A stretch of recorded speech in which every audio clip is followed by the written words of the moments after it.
चलो विद्यार्थी मित्रांनो, जे आपण सिरीज सुरू केलेली आहे, ज्या सिरीज मध्ये आपण आयोगाच्या पेपरचे एक्सप्लेनेशन पाहतो. आता यामध्ये आपला पहिला पेपर आहे 2021 चा कंबाईन ग्रुप BC चा, आणि यामध्ये इतिहास विषयाचं जे आहे संपूर्ण एक्सप्लेनेशन आपण पाहणार आहे. हे एक्सप्लेनेशन तुम्हाला येणाऱ्या प्रत्येक परीक्षेसाठी जबरदस्त असं फायद्याचं ठरणार आहे. त्याच्यामुळे याला व्यवस्थितरित्या शेवटपर्यंत बघा, तुम्हाला कुठंच काय अडचण येणार नाही. का तर हे ना तुमचा एक बेस अभ्यास नेमका कोणत्या वेळेनं केला पाहिजे, एखादा प्रश्न अभ्यासताना नेमका त्याचे कोणकोणते अँगल तुम्ही वाचले पाहिजेत अभ्यास करताना, जेणेकरून प्रश्न आयोगाचा त्या धर्तीवर विचारला जातो. तर आपण टप्प्याटप्प्यानं सुरुवात करूयात, ज्यामध्ये आपला पहिला क्वेश्चन तुमच्या समोर आहे. जसं की बाळशास्त्री जांभेकर, गोपाळ हरी देशमुख, महात्मा ज्योतिबा फुले, महर्षी धोंडो केशव कर्वे हा अ गट आहे, आणि ब गट मध्ये त्यांना दिलेल्या जोड्या जुळवा अशा प्रकारचा हा क्वेश्चन आहे. आता ह्या क्वेश्चन मध्ये जर आपण पाहायचं झालं तर आपल्याला सरळ सरळ माहित आहे की यामध्ये बऱ्यापैकी तुम्हाला लॉजिक लागल अशा काय गोष्टी आहेतच आहेत. जसं की महर्षी धोंडो केशव कर्वे म्हटलं की विधवा गृहाची स्थापना, महात्मा ज्योतिबा फुले म्हटलं की अनाथ बालक आश्रम, ह्या गोष्टी तुम्हाला सरसकट माहित आहेत. एवढ्या दोन गोष्टीवर पण तुम्ही उत्तर सोडवू शकता. परंतु ही पण काय गोष्ट अवघड नाही की बाळशास्त्री जांभेकर जे आहेत हे पहिले स्त्री शिक्षणाचे पुरस्कर्ते होते, यामध्ये कुठेही डाऊट नाही. आणि हे सगळ्या गावाला माहित आहे की बाळशास्त्री जांभेकर यांनी दर्पण, दिग्दर्शन हे जे लिहिलेलं होतं, याच्यामध्ये लिहिलेलं काय बघा की भारतीय समाजानं सायंटिफिक बनावं, एज्युकेशन घ्यावं, स्त्रियांनी एज्युकेशन घ्यावं, अशा प्रकारच्याच गोष्टी त्यांनी इथं उल्लेख केल्यानुसार सांगितल्यानुसार आहेत. आता यांच्या ह्या मताला त्या काळी 100% सपोर्ट जगन्नाथ शंकर शेठ यांचा होता, आणि त्यांनी त्या दृष्टीनं जगन्नाथ शंकर शेठ यांनी आपल्या स्वतःच्या घरी पहिली मुलींची शाळा मुंबई प्रांतामध्ये सुरू केलेली होती, बरोबर आहे. आणि यामध्ये लक्षात घ्या की या गोष्टी आहेत, तर इथं काय डाऊट नाही. त्यानंतर आपल्याला माहित आहे की गोपाळ हरी देशमुख म्हटलं की पुनर्विवाह उत्तेजक मंडळीची स्थापना त्यांनी केलेली होती. गोपाळ हरी देशमुख यांनी पुनर्विवाह उत्तेजक मंडळीची स्थापना केली होती.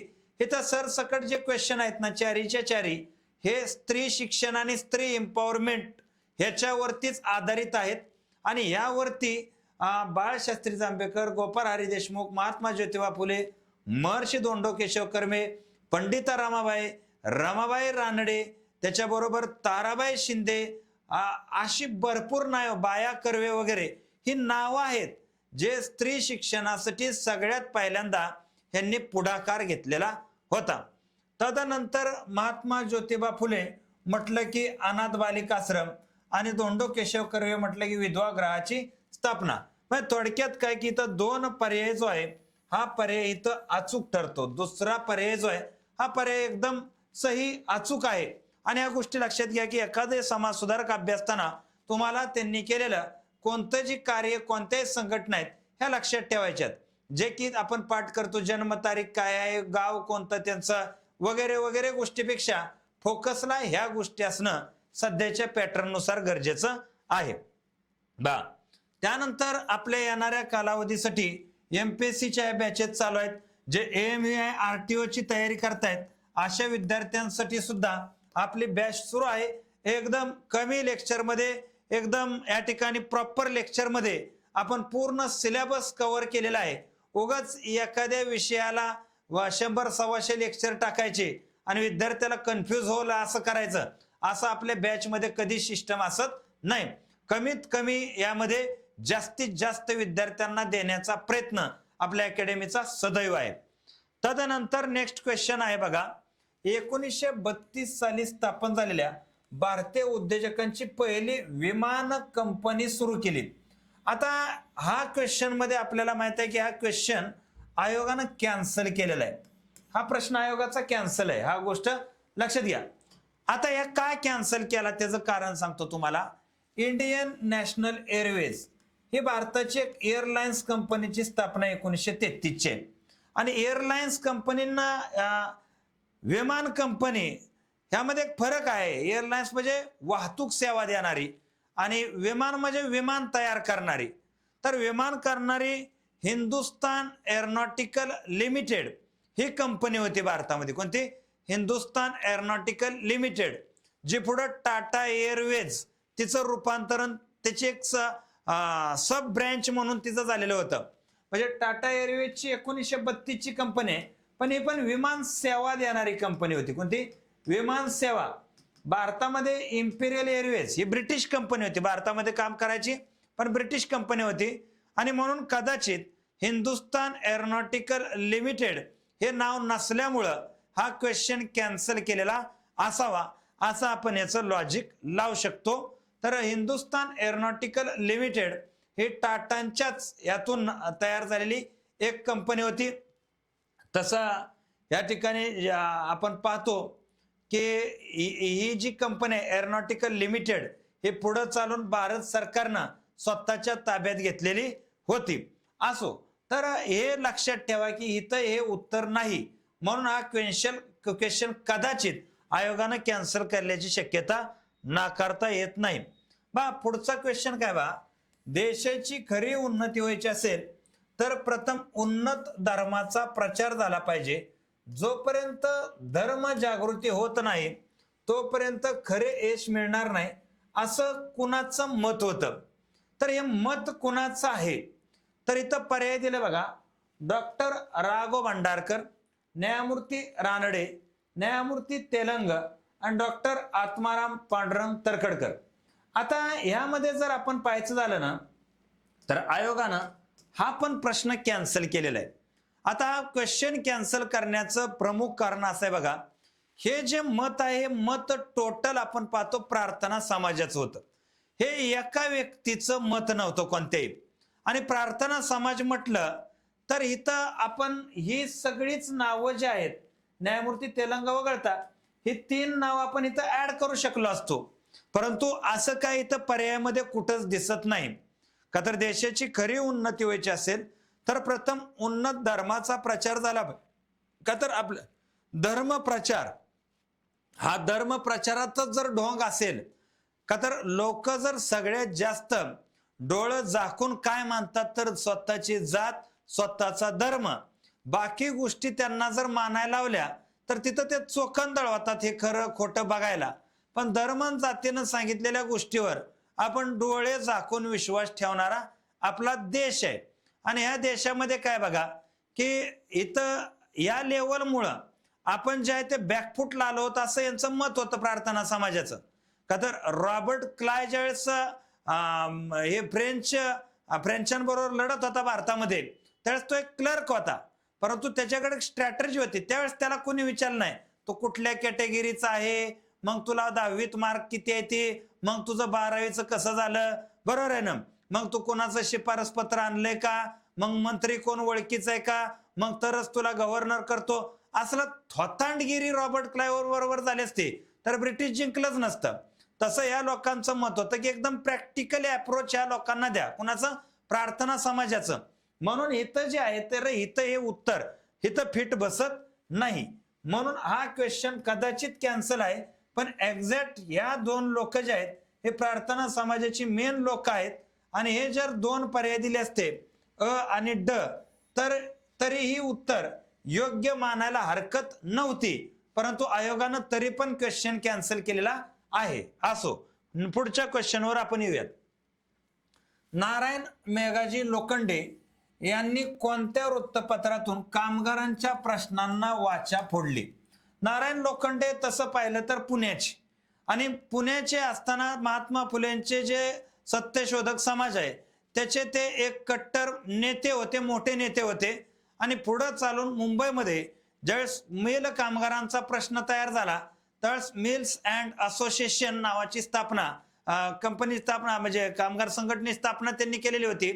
आणि कामगारांसाठी त्यावेळेस त्यांनी कामगारांसाठी जटून झोंबून रविवारची सुट्टी याला महात्मा फुलेंची ह्या गोष्टीसाठी प्रचंड मोठी साथ नारायण लोखंडे यांना होती. आणि ह्या सगळ्या गोष्टीचा प्रचार प्रसार जो आहे हा दिनबंधू वृत्तपत्रातून केला जायचा. जे दिनबंधू वृत्तपत्र आहे हे सत्यशोधक समाजाशी संबंधित वृत्तपत्र आहे. आणि याच वृत्तपत्रामधून, ह्या वृत्तपत्राच्या माध्यमातून भरपूर भरपूर भरपूर म्हणजे क्रांतिकारी गोष्टी ज्या आहेत, जाती व्यवस्थेपासून कामगाराच्या शोषणापर्यंत ह्या गोष्टी यामध्ये घडलेल्या होत्या. आणि या दिनबंधू वृत्तपत्र आणि नारायण मेघाजी लोखंडे यांना ब्रिटिशांनी त्यानंतर राय बहादूर हा किताब पण दिलेला होता. लक्षात ठेवा, राय बहादूर किताब प्राप्त असणारे व्यक्तिमत्व आहेत आणि यांच्या प्रयत्नातून रविवारची सुट्टी निश्चित करण्यात आली. रविवारच का सुट्टीसाठी? का तर पश्चिम महाराष्ट्र आणि मुंबई इलाक्यामध्ये ज्योतिबा देवस्थानाचा मान मोठा आणि त्या ठिकाणी तो दिवस हा बाजाराचा दिवस म्हणून ओळखला जायचा. सगळे लोक बाजारासाठी एकत्र 2-3 गावाचा मिळून एक बाजार असायचा, म्हणून हा दिवस सुट्टीसाठी द्या असं सांगितलेलं होतं. आणि याच माध्यमातून कामगाराच्या कामाचे 12 तास सुद्धा निश्चित करण्यात आलेले होते. लक्षात घ्या, 1889 पासून रविवारची सुट्टी आलेली आहे, परंतु सरकारी रविवारची सुट्टी ही 1846 पासून आहे. सरकारची रविवारची सुट्टी हे खाजगी कामगारांना पगारी सुट्टीचा दिवस हा ठरलेला होता. आता त्यानंतर नेक्स्ट क्वेश्चन, म्हणजे कुठल्या वृत्तपत्रातून? इथं दीनबंधू हे इथं पर्याय अचूक ठरतो. आता पुढचा प्रश्न आहे, योग्य जोड्याला पंडिता रमाबाई रानडे, ताराबाई शिंदे, जानका अक्का शिंदे. आता यामध्ये जर आपण पाहायचं झालं ना तर हा सुद्धा स्त्री सुधारणेवरती क्वेश्चन आहे. पंडिता रमाबाई म्हटलं की आपल्याला माहित आहे की 1889 ला या ठिकाणी शारदा सदनची स्थापना केलेली होती. सुरुवातीला ही स्थापना मुंबईमध्ये केली होती, त्यानंतर पुण्यातून केडगावला हा आश्रम शिफ्ट करण्यात आला होता. त्याचं कारण आपल्याला माहित आहे की काय होतं कारण? तर त्याचं कारण होतं की बाबा त्या ठिकाणी आलेली प्लेगची साथ हे त्याच्या पाठीमागचं कारण होतं. आता रमाबाई रानडे, न्यायमूर्ती रानडे यांच्या धर्मपत्नी, तर त्यांनी हिंदू लेडीज सोशल क्लबची स्थापना केलेली होती, ज्या की ब्रिटिश स्त्रिया ह्यामध्ये सदस्य होत्या. म्हणजे नाव जरी हिंदू लेडीज सोशल क्लब आहे, तर ब्रिटिश स्त्रियांचे जे जीवनमान आहे त्याला बघून प्रेरित झालेल्या रमाबाई रानडे होत्या. का तर प्रेरणादायी त्यांची जीवन पद्धती होती. का तर भारतातली एखादी स्त्री फक्त पोरं पैदा करण्यासाठी आणि घरची कामं करण्यासाठीच तिचा जन्म पासून मृत्यूपर्यंतचं आयुष्य आहे, ह्या गोष्टी शिक्कामोर्तब झालेल्या होत्या. त्याच्यावरती ऑब्जेक्शन पुण्यातून पहिल्यांदा घेण्यात आलं. त्यामध्ये रमाबाई रानडे, पंडिता रमाबाई यांचं नाव फार मोठ्या प्रमाणात आहे. तदनंतर विदर्भाच्या ताराबाई शिंदे यांनी स्त्री पुरुष तुलना हा ग्रंथ लिहून खऱ्या अर्थानं ह्या स्त्री पुरुष तुलना ग्रंथ एक संवादाचा ग्रंथ आहे. तुम्हाला सांगतो, गुजरात मधली घडलेली एक घटना होती. एक विधवा गरोदर राहिलेली होती आणि विधवा गरोदर राहिल्यानंतर तिची जी अवस्था केलेली होती तिथल्या कट्टरवाद्यांनी, तर तिला फाशीची शिक्षा द्या असं त्यांचं मत होतं विधवा गरोदरीला. आणि त्यावरती मग स्त्री पुरुष तुलना काय आहे भारतामध्ये ही जी आहे ते ताराबाई शिंदे यांनी ह्या ग्रंथाच्या माध्यमातून मांडलेली होती. त्यानंतर जानका अक्का शिंदे म्हटलं तर निराश्रित सेवा सदनची स्थापना. तर अशा प्रकारे पर्याय क्रमांक 3 याचं अचूक उत्तर ठरतं. कोणतं? पर्याय क्रमांक 3. तुम्ही लक्षात घ्या, प्रश्नाचा पॅटर्न बघा, पुस्तक संघटना ह्यावरतीच फोकस केलेला दिसतो. आता बघा पुढचा आहे, 1849 मध्ये मुंबई येथे स्थापन झालेल्या परमहंस सभेचा खालील कोणत्या सुधारणेवरती भर होता? सगळ्यात पहिल्यांदा महाराष्ट्राचे रिलेटेड जर सामाजिक सुधारणेची संघटना आहे तर ती होती मानव धर्म सभा. काय नाव होतं तिचं? मानव धर्म सभा. ही मानव धर्म सभा कुठली आहे तर ही स्थापना होती सुरत मध्ये. ही केलेली होती कोणी? तर आत्माराम पांडुरंग यांनी. आत्माराम पांडुरंग एक सरकारी नोकरीमध्ये होते आणि त्यानंतर त्यांची बदली मुंबईला झाली. मुंबईला आल्यावर त्यांनी परमहंस सभेची स्थापना केली. आता ही एक गुप्त सभा होती, गुप्त संघटन होतं. म्हणजे ही लोक काय करायचे बघा, गुप्त राहून कसं समाज सुधारणा करायची हा पण मोठा प्रश्न आहे ना. तर हे लोक जे महत्वाचं ठिकाण आहे मंदिर वगैरे अशा ठिकाणी सुधारणेची सुरुवात मंदिर वगैरे अशा ठिकाणाहूनच झालेली आहे. हिंदू धर्मामध्ये सुधारण्याचं जाळं तरी आलं, परंतु आपण पाहतो इस्लाम धर्मामध्ये आणि सुधारणेमध्ये काही संबंध नसल्यामुळं आज अफगाणिस्तानची स्थिती, इराणची स्थिती किती डेंजर आहे स्त्रियांच्या राहण्यासाठी हे आपण पाहतो. किमान इथून सुरुवात तरी झाली, ठीक आहे. त्यावेळेस कट्टरवाद्यांनी विरोध केला, परंतु विरोधाला न जुमानणारी पण लोक यामध्ये होऊन गेलेली होती. आता यामध्ये काय होतं बघा, हे लोक मेसेज द्यायचे. मेसेज म्हणजे मंदिरावर लिहायचे की जर ईश्वराची सगळी लेकरं आहेत तर काय लेकराला गळ्यात मडकं बांधून का फिरावं लागतंय, कमरेला झाडू बांधून का फिरावं लागतंय. मग अशा ठिकाणी सकाळी सगळे लोक एकत्र यायचे, वाचायचे, वाचून वादविवाद चालवायचे, किमान ह्याच्यावर चर्चा तरी झाली पाहिजे असं मत ह्या कालावधीमध्ये होतं. आणि ही मग गुप्त होतं, म्हणजे रात्रीचा गुपचूप मेसेज लिहून जायचा. आपली नावं पुढे येऊ देऊ नका, समाजात जगणं अशक्य आहे असं यांचं मत होतं. आणि सोपं नाही, समाजाच्या नादाला लागणं तितकं सोपं नव्हतं. तवाही नव्हतं, आताही नाही. तुम्ही किती चांगलं करायचा, समाज बोकांडी बसायला लागल्यावर काय खरं नसतं. तरी मानव धर्म सभा तिचंच रूपांतरण परमहंस सभेत आणि हिचंच रूपांतरण 1867 ला प्रार्थना समाजात झालेलं आहे. काय प्रार्थना समाजामध्ये झालेलं आहे. तर ह्यांचा कोणत्या सुधारणेवरती भर होता? विधवा पुनर्विवाह, स्त्री शिक्षण, जातीची बंधनं तोडणं, मूर्तीपूजा मान्य. आता अंधश्रद्धेवर लढत होते, म्हणजे मूर्तीपूजा मान्य हा पर्याय असू शकत नाही. त्याच्यामुळे जिथं पर्याय ड आहे ते उत्तर असू शकत नाही. आता बघा यामध्ये उत्तर काय पाहिजे होतं, अ, ब आणि क. पण असा पर्याय आहे का कुठं? अ, ब आणि क हा पर्याय नाही.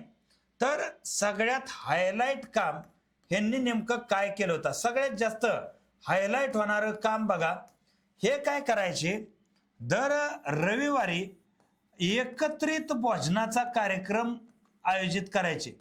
एकत्रित भोजन म्हणजे जेवढे जातीपातीची लोक आहेत यांच्या टचमध्ये, संघटनेमध्ये, त्या सगळ्यांनी एकत्रित येऊन जेवण करायचं. हे पण आपण करत नव्हतो, एवढे ईडी लोक होतो आपण.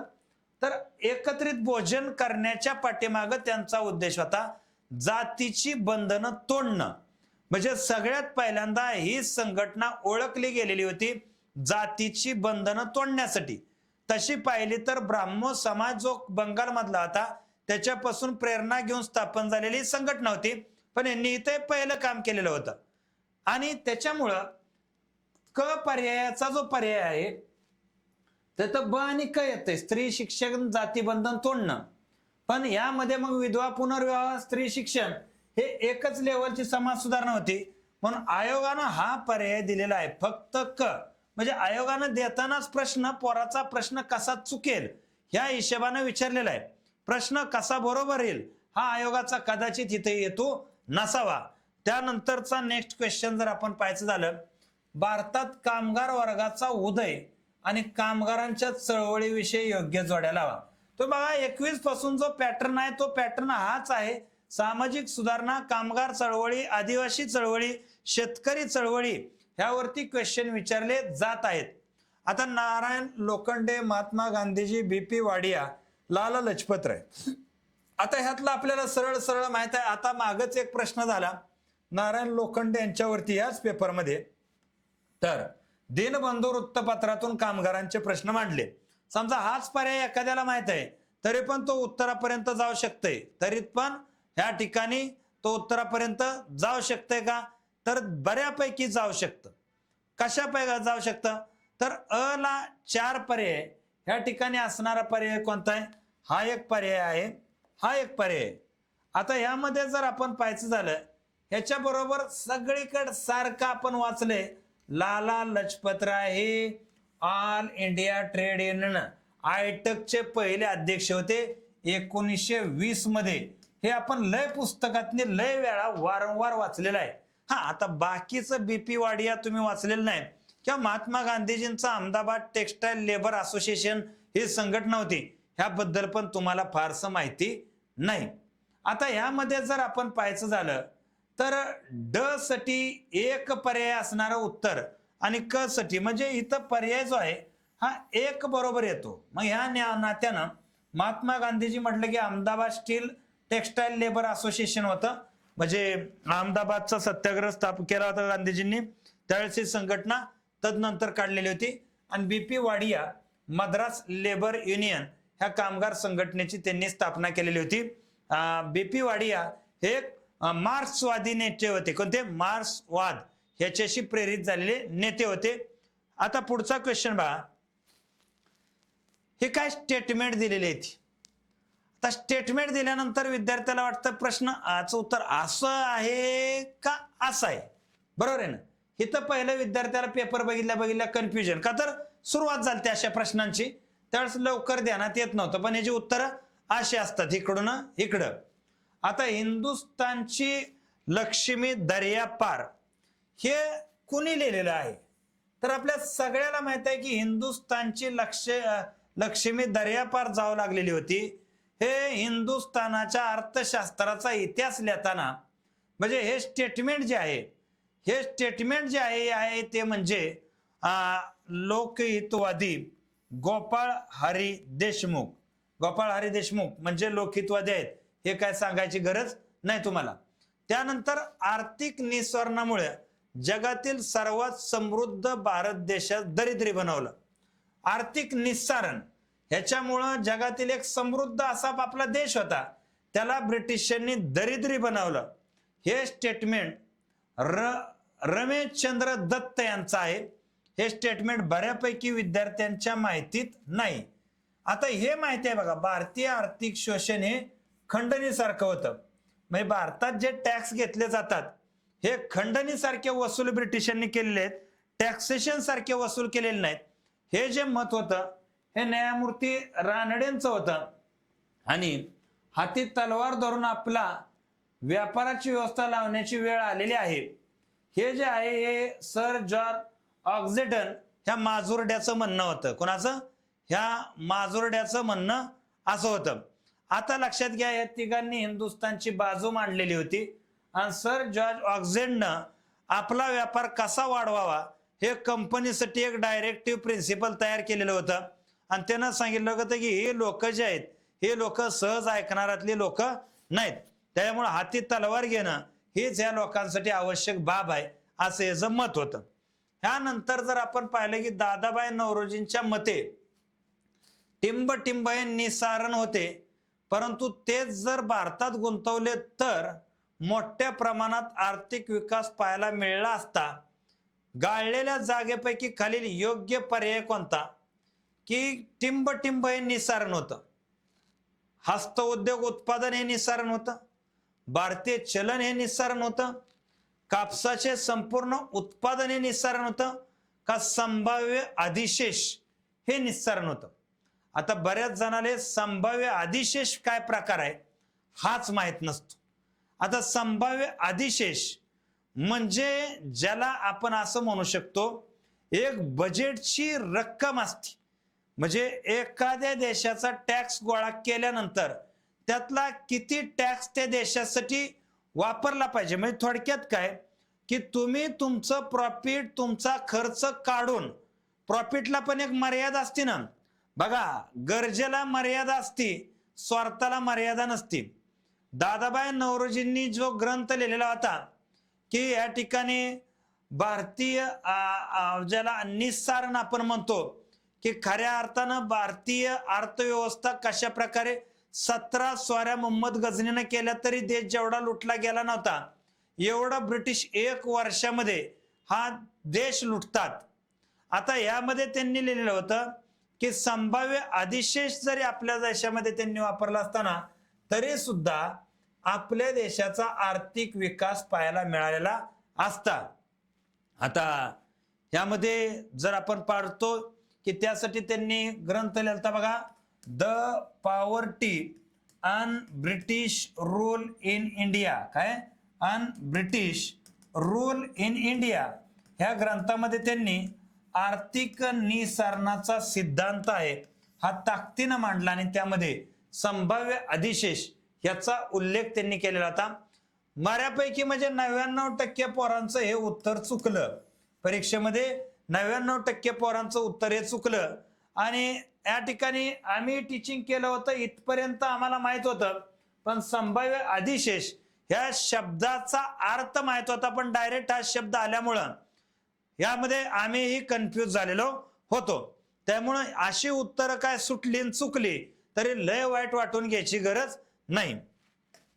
तदनंतर बघा, ब्रिटिश काळात शेतीच्या व्यापारीकरणामुळे पुढील कोणत्या पिकाच्या उत्पादनात वाढ झाली?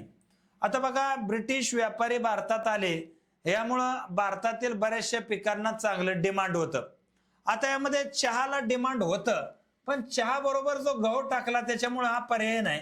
का तर गव्हाचा ब्रिटिश गेल्यावर आपल्याला प्रचंड मोठा तुटवडा जाणवला होता आणि त्याच्यावरच आपली हरित क्रांती झालेली होती. का तर ब्रिटिशांना गव्हाचं उत्पादन ते भारतातलं वापरत नव्हते, ते अमेरिकन गहू स्वतःच्या देशामध्ये वापरायचे. त्याच्यामुळे भारतातून गहू त्यांनी कधीही नेलेल्याची फारशी उदाहरण नाही ती. हा, पण भारतातील कापसाच्या बळावर या ठिकाणी आपण पाहतो मँचेस्टर सारखी शहरं त्यांची उभा राहिलेली होती. ऊस ही प्रचंड मोठं उत्पादन त्या देशामध्ये, साखरेचा वापर त्यांनी केलेला होता.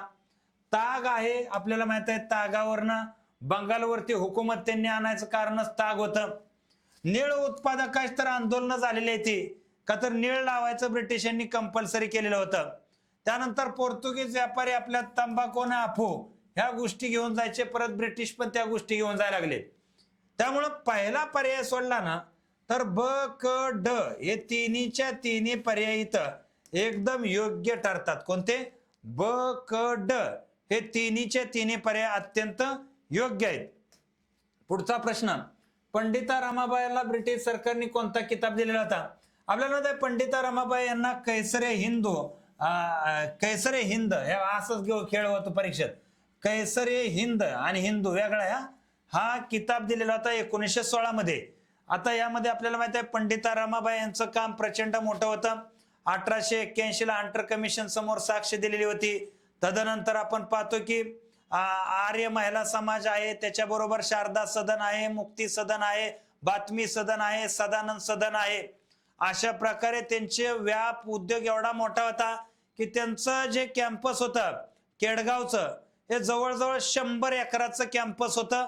त्यामध्ये पतित झालेल्या ज्या स्त्रिया आहेत, पीडित झालेल्या ज्या स्त्रिया आहेत, अशा स्त्रियांचं संरक्षण करणं या ठिकाणी आपण पाहतो. पंडिता रमाबाई यांचं आडनाव डोंगरे, पंडिता रमाबाई आनंद शास्त्री डोंगरे. 1856 त्यांचा जन्म. लहानपणी आई वडील 3 बहिणी यांचं निधन. एक भाऊ उरला श्रीनिवास, त्यांच्या बरोबर पूर्ण भारतभर देश यात्रा, बंगालमध्ये पोहोचल्या. 1879 ला परत यामध्ये श्रीनिवासन यांचं निधन. परत त्या ठिकाणी आपण पाहतो की त्यांचं लग्न तिथंच झालं, इंटरकास्ट लग्न होतं, त्यातून कुठंतरी आयुष्य सावरतंय. तेव्हा मनोरमा नावाची मुलगी झाली, तोच नवऱ्याचं निधन. अशा प्रकारे त्यांच्या आयुष्यात इतके दुःखाचे प्रसंग आले, पण शेवटपर्यंत ते लढत राहिल्या. ख्रिश्चन धर्माचा स्वीकार त्यांनी केलेला होता. अशा प्रकारे पंडिता रमाबाई हे नाव मोठं आहे. आदिवासी शेतकऱ्यांच्या क्रांतीचा पहिला नायक कोण होता? बाबा भांड, बिजनिया, करजा सिंग आणि तंट्या भिल्ल. आता यात बघा, लक्षात घ्या, तंट्या भिल्ल आदिवासी क्रांतीमध्ये सगळ्यात पहिलं आदिवासी क्रांतीमध्ये जी जमात आहे उग्ररीतीनं ब्रिटिशांशी 2 हात केलं, त्यामध्ये भिल्ल जमातीचं सगळ्यात पहिलं नाव येतं. का तर अगोदरचे कोळ्याचे उठाव वगैरे झालेले होते, पण उठावामध्ये थोडेसे सॉफ्ट कॉर्नर होते. पण तंट्या मामा भिल्ल जो प्रदेश आज आपण पाहतो की ज्याला छोटा नागपूर इलाका म्हणतो, त्या प्रदेशाचे तंट्या मामा भिल्ल म्हणजे मध्य प्रदेश कडल्या साईडला जो जंगलाचा एरिया, महाराष्ट्र, मध्य प्रदेश, छत्तीसगड, झारखंड या सगळ्याशी संलग्न आहे, त्या ठिकाणी आहे की तंट्या मामा भिल्ल रॉबिन हुड होते. जंगल संरक्षणासाठी हातीशस्त्र घेतलं होतं. ज्यावेळेस जबलपूर न्यायालयात त्यांच्यावरती केस चालू होती, त्यावेळेस स्वतः डफरीन त्यांना पाहायला आलेला होता. का तर एका व्यक्तीने इतकं नाकीद मानलेला 1888 चा कालावधी. तंट्या मामा भिल्ल आजही जबलपूरची रेल्वे त्या ठिकाणी थांबून त्यांचं दर्शन घेतल्याशिवाय पुढे जात नाही. का तर त्या ठिकाणी ब्रिटिशांनी धोक्यानं त्यांचा एन्काउंटर केला आणि रेल्वे रुळाच्या पटरीच्या बाजूला टाकला. पण तदनंतर तिथून ट्रेन सुद्धा जाताना ऍक्सिडेंट व्हायची अशी आख्यायिका तयार आहे, किंवा आज देखील त्या गोष्टीला मान्यता आहे. तिथं ट्रेन थांबवून त्यांना एक नारळ फोडल्याशिवाय पुढे जाऊ शकत नाही. अशा रीतीनं तंट्या मामाचं जे वजन वर्चस्व होतं हे जबरदस्त होता. ब्रिटिश अक्षरशः बेजार झालेले होते. आदिवासी शेतकऱ्यांचा प्रश्न त्यांनी उपस्थित केलेला होता. अशा प्रकारे पहिले नेते तंट्या मामा म्हणायचे. काय म्हणाय? तंट्या मामा भिल्ल, हे नाव इथं लक्षात ठेवा. पुढं नागरी उठावाची सुरुवात खालील कोणत्या प्रदेशातून झाली? नागरी उठाव म्हणजे आपण पाहतो 1857 ला जो उठाव सुरू झाला, सुरुवात त्याची आपण पाहतो पहिल्यांदा सैनिकांनी केली बराकपूरच्या छावणीमध्ये. तदनंतर हे लोण दिल्लीला गेलं, दिल्लीच्या बादशाहानं उठावामध्ये सहभाग. त्यानंतर कानपूरमध्ये गेलं, पेशव्याचा सहभाग. अवधमध्ये गेलं, बेगम हजरत महलचा सुरुवात. साताऱ्यात गेलं, रंगो बापूजी गुप्तेंचा सहभाग. अशा रीतीनं हा एक उठाव जो पेटलेला होता, त्यामध्ये राजे रजवाडे सैनिक सहभागी झाले होते. पण जी जनता आहे, जसं की बिहारमधून कुंवर सिंह यांनी जनतेच्या माध्यमातून ब्रिटिशांना प्रतिकाराची सुरुवात केलेली होती. आणि बंगाल आणि बिहार या ठिकाणावरून नागरी उठाव म्हणजे जनतेनं सुद्धा हातामध्ये कुऱ्हाडी, फावडे, कोयते, तलवारी घेऊन ब्रिटिशांच्या विरोधात लढायला ते सज्ज झालेले होते. परंतु कुंवर सिंह यांच्या युद्धातल्या झालेल्या मृत्यूमुळं ह्या उठाव तिथं थंड पडलेला होता. पुढचा विषय आहे बघा. खालील विवरणावरून स्त्री मुक्तीसाठी कोणी कार्य केलं ते ओळखा. स्त्री मुक्तीसाठी कार्य कोणी केलं हे ओळखायचं आहे. शारदा या लोकप्रिय नाटकात बालविवाहाचा प्रश्न मांडला. हा प्रश्न मांडला होता गोविंद बल्लाळ यांचं शारदा नाटक होतं, त्यांनी हा प्रश्न मांडलेला होता, बालविवाह. हंटर कमिशन समोर स्त्री शिक्षणाची आकडेवारी सहित प्रभावीपणे मांडणी केली. आता इथं पहिल्यांदा गोविंद बल्लाळ हा पर्याय इथं योग्य ठरतो, बरोबर आहे. त्यानंतर आपल्याला माहिती आहे हंटर कमिशन समोर साक्ष कोणी दिली? पंडिता रमाबाई. स्त्रिया विधवासाठी शारदाश्रम ही संस्था रमाबाई रानडे नाही, तर हे उत्तर पंडिता रमाबाईच आहे. आणि माझे पुराण हे आत्मचरित्र लिहिलं आनंदीबाई कर्वे अर्थात बाया कर्वे अर्थात महर्षी धोंडो केशव कर्वे यांच्या दुसऱ्या पत्नी आणि रघुनाथ कर्वे यांच्या मातोश्री आनंदीबाई कर्वे, ज्यांनी अतिशय जबरदस्तरित्या जे पहिले महिला विद्यापीठ स्थापन केलेलं होतं, खांद्याला खांदा लावून महर्षी धोंडो केशव कर्वे यांची साथ दिलेली होती. आता हा क्वेश्चन आयोगानं कॅन्सल केलेला आहे. त्याचं कारण इथं उत्तर रमाबाई रानडे टाकल्यामुळं आयोगानं हा प्रश्न काय करून टाकला? कॅन्सल केलेला आहे. का तर शारदाश्रम आणि पंडिता रमाबाई ह्याच्याशी सहसंबंध नसल्यामुळं हा क्वेश्चन आहे. का तर शारदाश्रम किंवा शारदा सदन हे पंडिता रमाबाई यांनी स्थापन केलेलं होतं. तदनंतर हा जो आहे 1857च्या उठावाविषयी कोणतं विधान बरोबर आहे? बोरचे पंत सचिव चिमणाजी प्रथम यांनी रंगो बापूजी गुप्ते यांना विश्वासघातानं इंग्रजांच्या हवाली केलं. बर, हे सत्य आहे. बोरचे पंत सचिव जे चिमणाजी रघुनाथराव आहेत यांनी रंगो बापूजी गुप्ते हे जे उठाव करत होते ह्या प्रतापसिंह भोसले यांच्या वारसदारासाठी, तर त्याला अडथळा ह्या भोरचे पंत सचिव चिमणाजी रघुनाथ यांनी आणला आणि त्यांना ब्रिटिशांच्या हवाली करून दिलेलं होतं. हे उत्तर करेक्ट आहे. नागपूरच्या भोसले घराण्यातील राणी बाकाबाई यांनी बंडवाल्यांना पाठिंबा दिला नाही. बाकाबाई यांनी बंडवाल्यांना विरोध केलेला होता, पाठिंबा दिलेला नव्हता. मी एक लेक्चर घेतले 1857च्या उठावावरती, ते लेक्चर तुम्ही एकदा बघून घ्या. अतिशय जबरदस्तरित्या या सगळ्या गोष्टी मी तिथं सांगितलेल्या आहेत. त्यामुळे हे पर्याय चुकीचं आहे. कोल्हापूरच्या छत्रपती घराण्यातील चिमासाहेब उठावात सामील झाले, हे उत्तर करेक्ट आहे. हा पर्याय करेक्ट आहे. रंगो बापूजी गुप्तेंचे चिरंजीव सीताराम पंत आणि सावंतवाडीचे रामजी शिरसाळ यांनी उठाव केला, हेही उत्तर एकदम करेक्ट आहे.